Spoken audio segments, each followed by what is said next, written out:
तो जो investors illegal practices में इन्वॉल्व थे, प्रॉपर्टी की मार्केट से चंद अच्छी खबरें आना शुरू हो गई हैं। पाकिस्तानी रुपए की कदर में इजाफा हो रहा है। बिस्मिल्लाहिर्रहमानिर्रहीम, अस्सलाम वालेकुम। पाकिस्तान में डॉलर और सोने की कीमतें मुसलसल गिरती जा रही हैं। पाकिस्तानी रुपए की कदर में इजाफा हो रहा है और ये मुस्तहकम होता जा रहा है। प्रॉपर्टी की मार्केट से चंद अच्छी खबरें आना शुरू हो गई हैं। लोग दोबारा से प्रॉपर्टी की मार्केट का रुख करने लगे हैं और दोबारा से लोग जो है वो रियल एस्टेट में इन्वेस्टमेंट्स कर रहे हैं। इन तीनों चीज़ों का आपस में क्या कनेक्शन है, मैं आपको समझाता हूं, ताकि वो लोग जो कि इन तीनों चीज़ों का आपस में कनेक्शन को अच्छे तरीके से नहीं समझ पाते, उनके लिए जो है वो मैं आज ये तमाम चीज़ें वाज़े करने जा रहा हूँ। सबसे पहली बात यह है कि गुज़िश्ता साल से जैसे ही पाकिस्तान के डिफ़ॉल्ट के चांसेस बढ़े, महंगाई बढ़ना शुरू हुई, लोगों को ये पता चल गया कि जी अब पाकिस्तान डेफिनेटली IMF और दीगर आलमी बैंक से कर्जे लेगा, तो उनको इस चीज़ का अंदाज़ा था कि जैसे ही ये कर्जा मिलेगा तो अल्टीमेटली जो डॉलर की कीमत है उसमें इजाफा होता जाएगा। जैसे ही वो इजाफा होगा तो लोग इससे फ़ायदा उठा सकते हैं। जो मनी एक्सचेंज, करेंसी एक्सचेंज वाले हैं, उनके बहुत बड़े नेटवर्क्स होते हैं। जो डायरेक्ट डील कर रहे हैं वो तो कर ही रहे हैं, इसके साथ साथ बहुत सारे ऐसे लोग भी होते हैं जो उनके इन्वेस्टर के तौर पे जो है वो काम कर रहे होते हैं।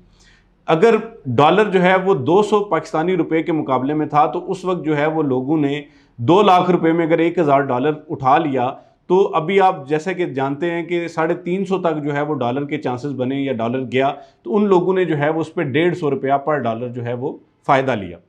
इसी तरह जो लोग गोल्ड में इन्वेस्ट करते हैं वो भी अपने इन्वेस्टर्स के थ्रू ये करते हैं कि जैसे ही सोने की कीमतें ऊपर जाना शुरू होती हैं तो वो अपने इन्वेस्टर्स का पैसा गोल्ड में डालते हैं, उससे जो है वो सोना खरीदते हैं और जैसे ही उसके रेट्स ऊपर जाते हैं तो उसको बेचते हैं, जिससे उनके इन्वेस्टर को भी फ़ायदा होता है और उनको भी फ़ायदा होता है। लेकिन अल्टीमेटली इससे आम आदमी को बहुत ज़्यादा नुकसान होता है। इसके साथ साथ जो तीसरी बात है प्रॉपर्टी की मार्केट का, वो भी आपको बता देता हूँ कि जैसे जो ओवरसीज़ में मुकीम लोग हैं, उनको जब ये पता चलता है कि उनको प्रॉपर्टी की मार्केट में इन्वेस्ट करने की बजाय सिर्फ डॉलर अपने घरों में रखने का ज़्यादा फ़ायदा हो रहा है, तो वो भी अल्टीमेटली पाकिस्तान में डॉलर्स नहीं बेचते, या अगर बेचते हैं तो उनको पाकिस्तानी रुपए में कन्वर्ट नहीं करवाते, जिससे डॉलर का इनफ्लो कम हो जाता है। पाकिस्तान की मईशत को नुकसान होता है, लेकिन उन लोगों को ज़ाती तौर पर फ़ायदा हो जाता है।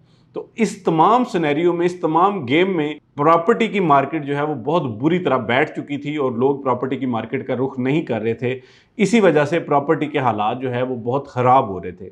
लेकिन जैसे ही डॉलर और सोने के खिलाफ ऑपरेशन किया गया और जो निगरान हुकूमत है उन्होंने इंटेलिजेंस बेस्ड ऑपरेशंस करके लोगों से डॉलर्स निकलवाए, इसकी स्मगलिंग को रोका, और जो लोग जो है वो इसकी इलीगल तरीके से डॉलर्स की जो है वो स्मगलिंग कर रहे थे या इसकी ट्रेडिंग कर रहे थे, उनको जैसे ही रोका तो डॉलर का रेट भी नीचे आना शुरू हो गया। इसी तरह आपने देखा पेट्रोल का रेट भी नीचे आना शुरू हो गया, सोने का रेट भी नीचे आना शुरू हो गया। तो अल्टीमेटली जो प्रॉपर्टी की मार्केट थी, जैसे जैसे मईशत में बेहतरी आई तो प्रॉपर्टी की मार्केट भी बेहतर होना शुरू हो गई। तो अब जैसे जैसे ये चीज़ें ड्रॉप होती जाएंगी, यानी सुनीद है कि जी डॉलर जो है वो 250 रुपये तक आएगा। अगर 250 रुपये तक डॉलर आता है तो अल्टीमेटली प्रॉपर्टी की मार्केट मज़ीद बेहतर हो जाएगी। तो जो इन्वेस्टर्स इलीगल प्रैक्टिसेस में इन्वॉल्व थे, उनके खिलाफ जैसे ही एक्शन किया गया तो अल्टीमेटली पाकिस्तान की मईशत को भी फ़ायदा हुआ, प्रॉपर्टी की मार्केट को भी फ़ायदा हुआ, और दीगर जो बिजनेसेस हैं जो कि डॉलर के कम इन्फ्लो की वजह से मुतासिर हुए थे, उन तमाम चीज़ों को फ़ायदा हो रहा है। तो इस वक्त में ज़ाहिरी बात है कि पाकिस्तान में इन्फ्लेशन रेट भी जो है वो कम होने के चांसेस हैं। अगर डॉलर इसी तरह स्टेबल रहता है तो अल्टीमेटली आपकी जितनी भी प्रॉपर्टीज़ हैं उसमें एक बूम आएगा, एक बहुत बड़ा फ़ायदा होगा।